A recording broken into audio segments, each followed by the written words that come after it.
भारत को संविधान में भारत और इंडिया कहा गया है, लेकिन उसके बावजूद भी कई लोग जो संविधान को पढ़ते नहीं हैं, संविधान के बारे में जानते नहीं हैं, वो इस देश को हिंदुस्तान कहते हैं, हिंदुओं का देश कहते हैं। लेकिन यदि आप रिसर्च करें गहराई से, सोशल मीडिया के माध्यम से या लिटरेचर्स के माध्यम से, तो कहीं पर भी आपको ये नहीं मिलेगा कि हिंदू शब्द किसी भी ग्रंथ में दिया गया है या किसी भी लिटरेचर में दिया गया है। तो फिर ये हिंदू शब्द आया कहाँ से, हिंदुस्तान फिर कहाँ से आया?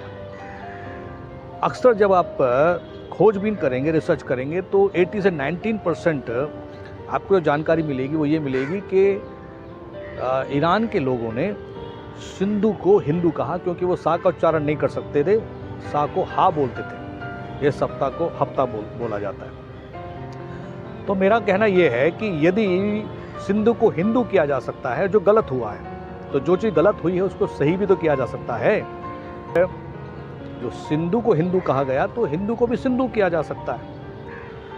तो सिंधु हमारे देश की सांस्कृतिक पहचान है, हम लोग सिंधु घाटी सभ्यता के लोग हैं। और अगर हम लोग वापस हम हिंदू को अगर सिंधु कहेंगे तो फिर इस देश को सिंधुस्तान कहना कोई बुरी बात नहीं है।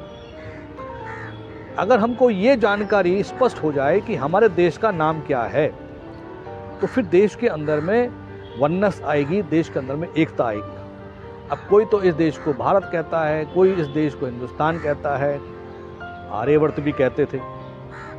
लेकिन इसका जो हमें जो आधार बनाना चाहिए वो होना चाहिए भारत का संविधान।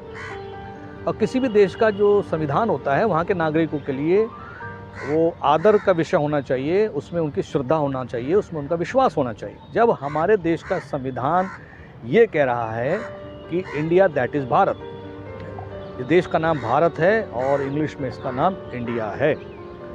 इंडिया भी हमारी संस्कृति से जुड़ा हुआ है। कुछ लोग इसको कहते हैं कि अंग्रेज़ों का द्वारा दिया गया है, ऐसा नहीं है, उनको कम जानकारी है। इंडिया शब्द भी इंडस से आया है। सिंधु घाटी सभ्यता को इंडस वैली भी कहते हैं, तो इंडस से ही इंडिया शब्द आया है। इसलिए इंडिया शब्द भी भारत का सांस्कृतिक नाम है। लेकिन क्योंकि भारत जो है वो हमारा ऐतिहासिक एक नाम है और भारत जो है इस देश में एक बड़ी पहचान रही है, तो उस पर हम फिर कभी चर्चा करेंगे भारत और भारत के ऊपर में। तो देश को भारत और इंडिया कहना दोनों ही ठीक है, और अगर हम लोग ऐसा हम करते हैं तो देश के अंदर में निश्चय ही एक बड़ा परिवर्तन, एक बड़ा बदलाव आ सकता है।